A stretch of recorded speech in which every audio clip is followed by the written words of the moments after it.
Ankita Bhandari case में कल Kotdwar court अपना फैसला सुनाएगी। 30 मई को कोर्ट ने फैसले के लिए तारीख मुकर्रर की है और इस जघन्य हत्याकांड की जांच के बाद 500 पेज की चार्जशीट फाइल की गई थी।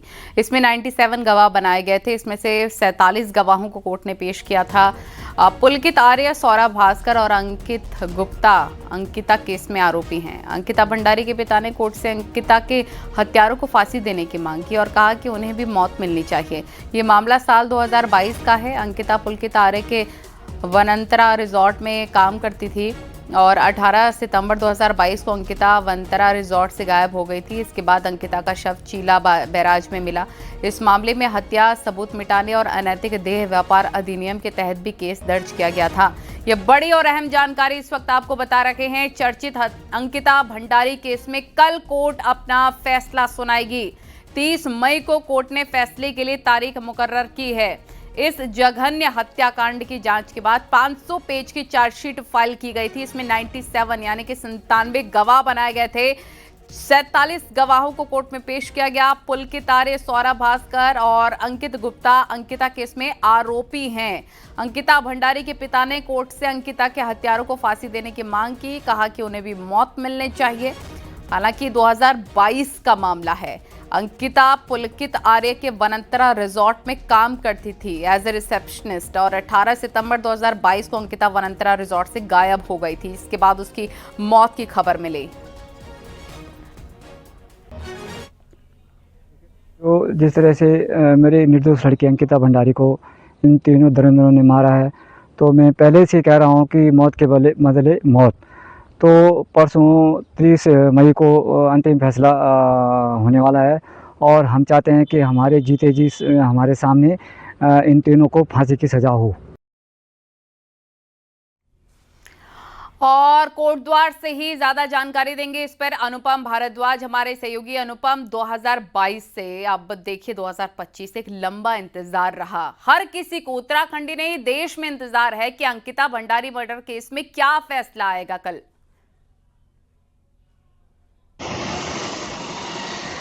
देखिए, बिल्कुल इंतज़ार पूरे देश को है, प्रदेशवासियों को है, अंकिता के परिजनों को है और सभी को इंतज़ार है कि कल एडीजे रीना नेगी क्या फैसला सुनाती हैं। तीनों जो इसके हत्यारोपी हैं वो क्या, उनको किस तरीके से सज़ा होती है। जिस तरीके से हमने भी बयान सुना अंकिता के पिताजी का, तो वो साफ तौर पे मांग कर रहे हैं कि इनको फांसी की सज़ा होनी चाहिए।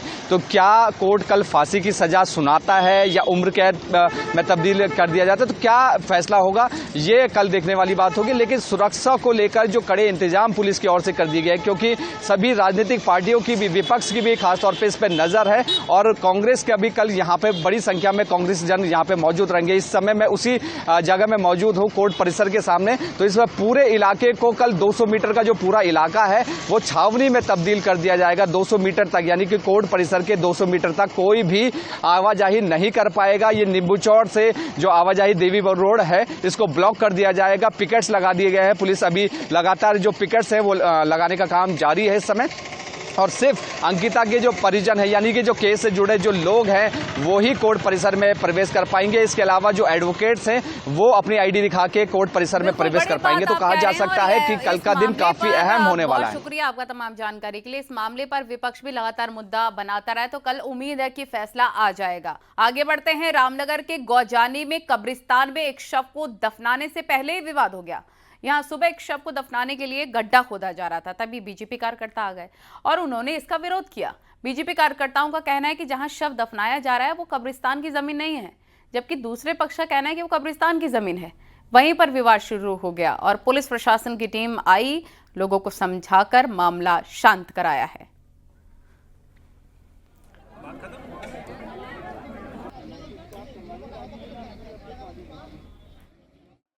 200 मीटर दूर कब्रिस्तान है, तो कोई मौत हुई होगी तो उसको दफनाने के लिए हिंदू घर जहाँ पर है उसके बगल में ये एक फील्ड है, वहाँ पर दफना रहे थे और जो कि अनलीगल है और मुख्यमंत्री जी को इसकी जांच गई हुई है।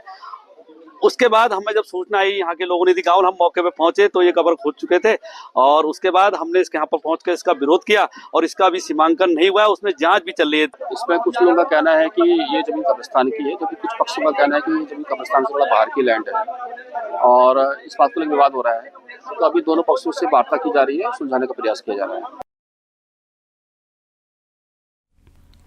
अवैध मदरसों मजारों पर कार्रवाई के बाद अब सरकार अवैध रूप से वक्फ के जमीनों पर हो रहे लोगों पर एक्शन लेने जा रही है। देहरादून की आजाद कॉलोनी में ऐसे 50 लोगों को नोटिस दिए गए हैं जिनके पास ना तो जमीनों की रजिस्ट्री है ना ही कोई कागजात। देखिए रिपोर्ट।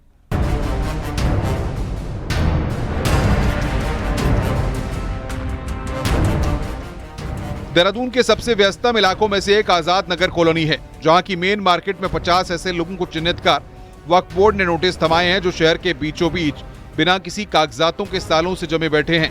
15 दिन के अंदर अगर इन लोगों ने अपने कागज नहीं दिखाए तो फिर लीगल एक्शन की तैयारी है। वक्फ की जमीनों के सर्वे से लेकर सरकार ने अब तक ऐसे लोगों पर कार्रवाई की तैयारी कर ली है जो लंबे समय से अवैध तरीके से रह रहे हैं। जहां भी, चाहे आजाद नगर कॉलोनी हो या दूसरी कॉलोनी हो, जहां भी अवैध लोग बैठे हैं, हमारी कोशिश है कि वक्त की संपत्ति लावारिस संपत्तियां नहीं है कि कोई भी आके उनके ऊपर कब्जा कर ले, कोई भी बैठ जाए और उनके ऊपर इंक्रोचमेंट कर ले। आपके पास कोई कागज है तो दिखाइए, और अगर कागज नहीं होंगे तो आपको वहां से हटाया जाएगा। जो जरूरतमंद है, जो प्रधानमंत्री आवास योजना, जिस तरह की योजना चल रही है, हमारा तो फ्यूचर में प्लानिंग ये भी है कि आने वाले वक्त में हम इसी तरह से वक्त की संपत्तियों को सरकार के साथ मिलकर डेवलप करें। वहीं जिन लोगों को नोटिस मिली है उनका कहना है कि 1974 से वे यहाँ पर रहे हैं और आज तक या किसी को नहीं पता था कि सरकारी जमीन पर लोगों के कब्जे हैं। अब अचानक से नोटिस थमाकर सिर्फ परेशान किया जा रहा है। हम यहाँ पे 74 से रह रहे हैं। हमारे बड़ों ने जो थे, हमारे वालिद साहब का इंतकाल हुए हुए यहाँ पे लगभग 15-20 साल हो गए। उससे पहले मतलब हम यहाँ जन्म लिया, जन्म लेके बड़े हुए, तो एक सिस्टम है। 74 साल 50 साल की उम्र तो मेरी हो गई लगभग। तो दिक्कत ये है कि जाए कहाँ? हम जाए कहाँ? नहीं, हम तो जाएंगे, कानून का है, कोर्ट है। जी नोटिस भेजा गया है और ये नोटिस जो भेजा है इन्होंने इनलीगल है। इसका कोई वो नहीं है, सब वो नहीं है। ये जबरदस्ती लोगों को परेशान करने के लिए ये सब कुछ हो रहा है। वक्फ बोर्ड अब उन लोगों पर कार्रवाई की तैयारी कर रहा है जो लोग बिना किसी दस्तावेज के सालों से सरकारी जमीनों पर कब्जा जमाए बैठे हैं। ऐसे में 15 दिन के अंदर अगर इन लोगों ने अपने दस्तावेज पेश नहीं किए तो सरकारी कार्रवाई तय मानी जा रही है। न्यूज़ 18 के लिए देहरादून से भारती सकलानी उनियाल की रिपोर्ट। और सीएम धामी ने देहरादून मुख्य सेवा सदन में सौर स्वरोजगार योजना के लाभार्थियों से संवाद किया। इस दौरान सीएम ने कार्यक्रम में आए सभी लोगों से बातचीत की और योजना के बारे में फीडबैक लिया। इस दौरान सीएम ने कहा कि उत्तराखंड के घर घर तक सौर स्वरोजगार योजना पहुंची। सीएम ने ये भी कहा लोगों को आत्मनिर्भर बनाने पर काम हो रहा है। सौर ऊर्जा के क्षेत्र में लोगों को ट्रेनिंग दी जा रही है। माननीय मुख्यमंत्री, लंबे वक्त से पक्की नौकरी की मांग कर रहे 20,000 से ज्यादा उपनल कर्मियों के लिए राहत भरी खबर है। धामी सरकार ने कर्मचारियों का भविष्य सुरक्षित करने के लिए पहल शुरू कर दी है और एक एक्सपर्ट कमेटी का गठन भी कर दिया है। देखिए। उत्तराखंड के अलग अलग विभागों में उपनल के जरिए 20,000 से ज्यादा लोग संविदा पर काम करते हैं। इनमें से कई 5 और 10 साल से भी सेवाएं दे रहे हैं। हाल ही में मुख्यमंत्री धामी ने ऐलान किया था कि चरणबद्ध तरीके से उपनल कर्मचारियों को पक्का किया जाएगा और अब इसे लेकर काम भी शुरू हो गया है। कैबिनेट की बैठक में सीएम धामी ने एक एक्सपर्ट कमेटी बनाने के निर्देश दिए हैं और यही कमेटी आगे का रोड मैप तय करेगी। हमारे उपनल कर्मियों के नियमितीकरण के लिए आगे नीति लाएंगे, उस पर काम करेंगे और कल हमने मंत्रिमंडल में सभी लोगों ने एकमत होकर इसको आगे बढ़ाने पर सहमति व्यक्त की है और एक विशेषज्ञ समिति इस पर बनेगी और सभी पहलुओं का अध्ययन करके आगे जो है उसकी प्रक्रिया को आगे बढ़ाएं। समिति की रिपोर्ट आने के बाद इस प्रदेश के हित में, इन कर्मचारियों के हित में हमारी सरकार फैसला लेगी। परीक्षण करके किस प्रकार से इसको इम्प्लीमेंट किया जाए, इस पर जो है ये समिति जो है अपना काम करेगी। सरकार के फैसले के बाद सालों से संविदा पर काम कर रहे उपनल कर्मचारियों में उम्मीद की किरण जगी है। उन्होंने सरकार की इस पहल का स्वागत किया है। कैबिनेट में उपनल कर्मियों के नियमितीकरण को लेकर जो विशेषज्ञ समिति का गठन किया गया, हम उसका भी स्वागत करते हैं। और पहले ही जब मुख्यमंत्री जी ने घोषणा की थी उपनल कर्मियों को नियमितीकरण के लिए, तो उस टाइम जो 22,000 कर्मचारी हैं उनकी उम्मीदें जग गई थी। उपनल यानी उत्तराखंड पूर्व सैनिक कल्याण निगम लिमिटेड की स्थापना 2004 में एक आउटसोर्स एजेंसी के रूप में की गई और अब 20,000 से ज्यादा कर्मचारी इसके जरिए काम करते हैं। माना जा रहा है कि अब जल्द ही कुछ फॉर्मूला इनके लिए निकाला जा सकता है। देहरादून से न्यूज़ 18 के लिए सुनील नवप्रभात की रिपोर्ट।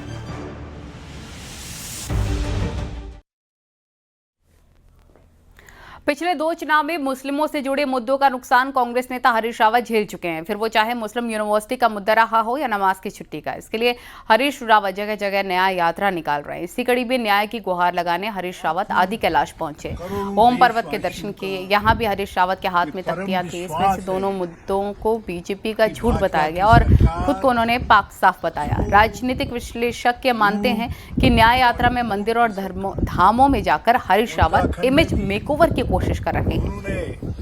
दो ऐतिहासिक झूठ बोलकर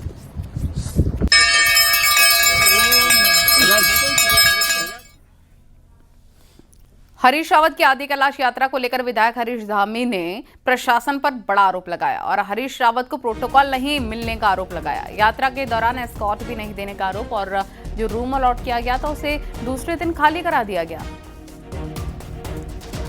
विजयवर्धन उप्रेती हमारे सहयोगी फोन लाइन पर। विजय, इस पूरे मामले में क्या संज्ञान लिया गया है, जो आरोप लगाया गया है? ये जी मैं आपको बताऊं, पिछले 3 दिनों से हरीश रावत आदि कैलाश और बॉर्डर के इलाकों के दौरे पे थे। उनके साथ पूर्व सांसद प्रदीप टमटा, अल्मोड़ा के विधायक मनोज तिवारी और धारचूला के विधायक हरीश धामी भी मौजूद थे। तो हरीश धामी ने अभी सोशल मीडिया पे प्रशासन पर आरोप लगाया। उनका कहना है कि जो प्रोटोकॉल पूर्व सीएम को या विधायकों को मिलना चाहिए था, कोई प्रोटोकॉल नहीं मिला। यहाँ तक कि जो अलॉट रूम उनको था वो भी दूसरे दिन खाली कराया गया था। इसके अलावा अन्य आरोप भी यहाँ पर प्रशासन पर हरीश धामी ने लगा रखे हैं। प्रशासन का क्या कहना है इस पर? देखिए, अभी प्रशासन की इस पर कोई प्रतिक्रिया नहीं आई है। अभी सिर्फ उन्होंने प्रशासन पर इससे सवाल पूछे हैं विधायक ने। उनका कहना है कि एक तरीके से अनदेखी हुई है पूर्व सीएम की और कांग्रेस सुरक्षा के लिहाज से भी दरकिनार किया गया। ठीक है, बहुत शुक्रिया विस्तार से जानकारी देने के लिए।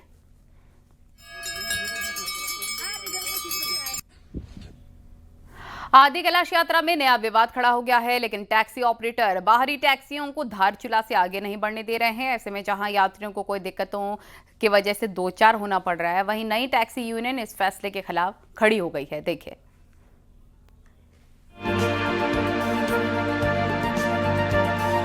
आदि कैलाश के दर्शनों के लिए इन दिनों पूरे देश से यात्री पहुंच रहे हैं, लेकिन लोकल टैक्सी संचालकों की दादागिरी यात्रियों के साथ ही बाहरी टैक्सी ऑपरेटर्स पर भारी पड़ रही है। असल में स्थानीय टैक्सी ऑपरेटर बाहरी टैक्सियों को धारचूला से आगे बढ़ने नहीं दे रहे हैं। लोकल टैक्सी ऑपरेटर सिर्फ अपनी ही गाड़ियों में यात्रियों को ले जाने का दबाव बना रहे हैं। कई मौकों पर तो बाहरी टैक्सी ड्राइवरों के साथ मारपीट भी हुई है। ऐसे में अन्य टैक्सी यूनियनों ने भी मोर्चा खोल दिया है। हमारा जो आदि कैलाश यात्रा प्रारंभ हुई है, इसमें हमारे जो व्यास घाटी टैक्सी यूनियन है गए हैं या वहाँ के स्थानीय लोगों द्वारा ये किया जा रहा है कि अन्य कोई भी वाहन वहाँ संचालित नहीं किए जाएंगे हमारे अन्य किसी तहसील से, और जनपद तो छोड़िए अन्य तहसील से भी वाहनों को रोका जा रहा है। हालात तो यह है कि धारचूला से बाहर की कोई भी टैक्सी आगे का सफर तय नहीं कर पा रही है। यहाँ तक कि ऑल इंडिया परमिट वाली टैक्सी को भी दादागिरी का सामना करना पड़ रहा है। ऐसे में बाहरी टैक्सी बुकिंग कर यात्रा पर जा रहे यात्रियों की खासी फजीयत हो रही है। यही नहीं, बाहरी टैक्सी ऑपरेटर को खासा नुकसान भी उठाना पड़ रहा है। ऐसे में अब हालात को पटरी में लाने के लिए प्रशासन को दखल देना पड़ रहा है। स्थानीय जो टैक्सी यूनियंस हैं और यहाँ पर जो पिथौरागढ़ की जो टैक्सी यूनियन है, अन्य जो लोग हैं, स्टेक होल्डर्स हैं, ग्रामीण हैं, उनके साथ वार्ता चल रही है।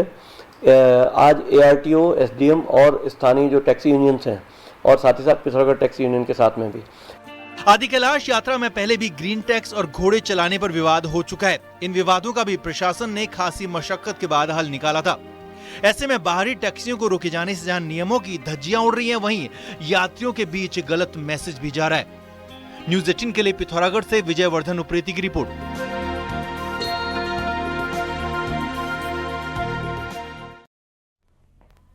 उत्तराखंड में ग्राम पंचायतों में तैनात प्रशासकों का कार्यकाल मंगलवार को खत्म हो चुका है। गुरुवार को ब्लॉक प्रमुखों का कार्यकाल भी खत्म हो रहा है। इस बीच मुख्यमंत्री पुष्कर सिंह धामी का बयान आया है।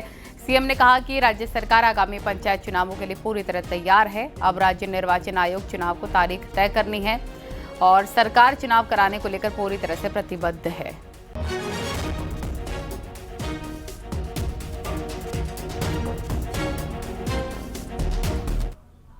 चुनाव को लेकर जैसा निर्वाचन आयोग जिस प्रकार की भी जो भी तिथि नियत करेगा, उस नीति पर हम लोग चुनाव में जाने के लिए सरकार पूरी तरह से तैयार है।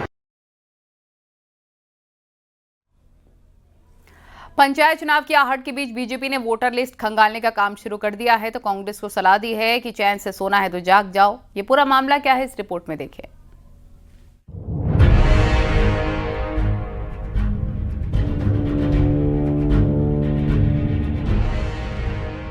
निकाय चुनाव में वोटर लिस्ट में गड़बड़ी, नाम काटने, फर्जी वोट बनाने का आरोप कांग्रेस ने लगाया।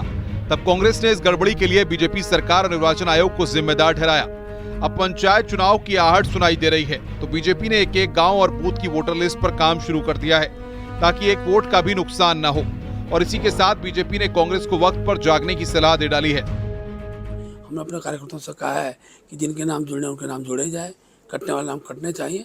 लेकिन जहाँ तक कांग्रेस हारने के बाद इस प्रकार फैसला करती है, आज अवसर है कांग्रेस को भी, अगर पूरा राज्य का निर्वाचन आयोग सबको ये अधिकार देता है, राजनीतिक दलों को अधिकार देता है कि वो लिस्ट को देके वोटर लिस्ट में नाम जो जुड़ने लायक है उनको जुड़ाए। बाद में हार का ठीकरा वोटर लिस्ट पर फोड़ना, ये कांग्रेस को नहीं करना चाहिए। निकाय चुनाव में हार की बड़ी वजह कांग्रेस ने वोटर लिस्ट में गड़बड़ी को बताया था और कई निकायों में गेम खराब करने का आरोप लगाया था। पूर्व सीएम हरीश रावत को बूथ पर वोटर लिस्ट में नाम तक नहीं मिला। ऐसे में क्या कांग्रेस बीजेपी प्रदेश अध्यक्ष की सलाह को मानेगी? महिला प्रदेश अध्यक्ष ज्योति रौतेला के मुताबिक वोटर लिस्ट में बीजेपी सरकार गड़बड़ करती है। ये बात महेंद्र भट्ट ने मान ली है। महेंद्र भट्ट जी ये मान रहे हैं कि भाजपा वोटर लिस्ट में गड़बड़ करती है और वो कांग्रेस को आगाह कर रहे हैं कि भाई हम लोग कोई गड़बड़ कर रहे हैं, उससे पहले आप जाग जाइए।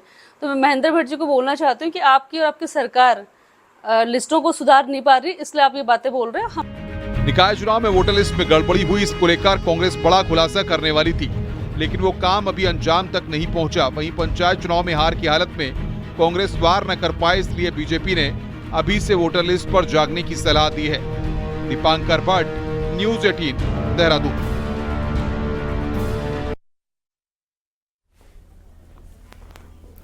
हल्द्वानी में पुलिस ने एक हैरान करने वाले जालसाज गिरोह का भंडाफोड़ किया है। पुलिस ने इस गिरोह के 2 सदस्यों को अरेस्ट किया। गिरफ्तार किए गए जालसाजों का संबंध एक ऐसे गिरोह से है जो नकली सोने को बैंक में गिरवी रखता था और उसके बदले लाखों का लोन ले लेता था। हल्द्वानी के कई बैंकों को ये गिरोह अपनी जालसाजी का शिकार बना चुके हैं। हालांकि पुलिस इस मामले को बैंक कर्मचारियों और बैंक की ज्वेलरी की मिली भगत की भी जांच बता रखी है। उन्होंने 2 लोगों को गिरफ्तार किया, जिनके कब्जे से 8 जो कंगन है, सोने के कंगन, लगभग 111 ग्राम वो बरामदगी हुई। बाद में जब उसकी क्वालिटी चेक की गई तो क्वालिटी का पता लगा कि जो क्वालिटी है ये ओरिजिनल नहीं है और इसका जो ग्रेडिंग है वो काफ़ी लो है। और यही जो सोना रखे लोग बैंकों में गोल्ड लोन लेते थे, इससे क्राइम से जुड़े हुए 2 लोग और हैं जो हमारे राडार पे हैं, और कुछ लोग ऐसे हैं जो दिल्ली में बैठ के इस तरीके का नकली जो है ये ज्वेलरी बना रहे हैं। अब आपको दिखाते हैं पहाड़ टॉप 10 न्यूज। ऋषिकेश कोतवाली पुलिस ने फरार वारंटी को तहरीर से हरिद्वार से गिरफ्तार किया। आरोपी यूपी के ग्रेटर नोएडा का रहने वाला है। रोड की पुलिस ने 3 चोरों को अरेस्ट किया है, जिनके पास से चोरी का सामान बरामद। तीनों चोरों ने 2 घरों को निशाना बनाया था। बागेश्वर में गरुड़ इंटर कॉलेज में समर कैंप के दौरान भोजन बनाते समय प्रेशर कुकर फट गया। इसमें 2 महिलाएं झुलस गईं। उत्तरकाशी की बड़कोट पुलिस ने अफीम के साथ एक युवक को अरेस्ट किया। आरोपी युवक को जेल भेज दिया गया है।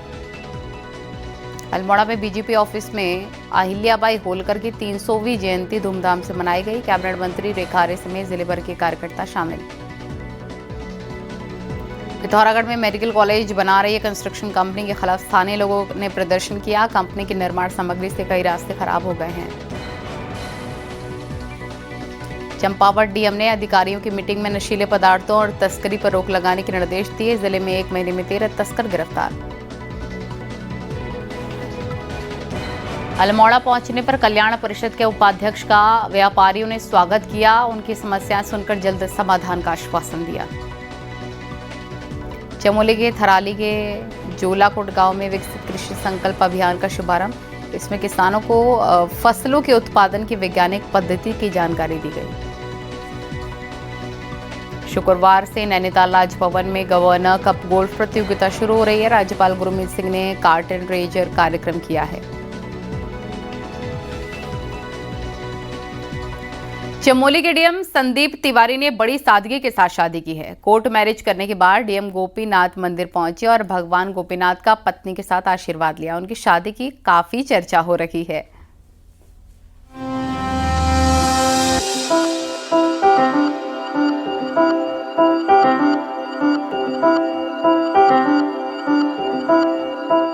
शादी को हर कोई यादगार बनाने की कोशिश करता है। कई परिवार तो बेतहाशा खर्च करते हैं। शान में कमी न रह जाए इसके लिए दिखावे से भी पीछे नहीं हटते। लेकिन जो सादगी पसंद लोग होते हैं वो इन चीजों के बारे में ज्यादा नहीं सोचते। चमोली के डीएम की शादी की काफी चर्चा हो रही है, जो सादगी से भरपूर है और समाज को एक संदेश देने की कोशिश की है। चमोली के जिला अधिकारी संदीप तिवारी की शादी में ना कोई बैंड बाजा दिखा और ना ही वो किसी घोड़ी में बारात लेकर आए। उन्होंने पहले कोर्ट मैरिज की और फिर मंदिर गए। डीएम संदीप तिवारी ने अपनी पत्नी पूजा के साथ भगवान गोपीनाथ का आशीर्वाद लिया। इस शादी की चर्चा इसलिए भी हो रही है क्योंकि लोग यकीन नहीं कर पा रहे। एक प्रशासनिक अधिकारी के लिए धूमधाम से शादी करना कोई बहुत बड़ी बात नहीं है, लेकिन उन्होंने ऐसा नहीं किया।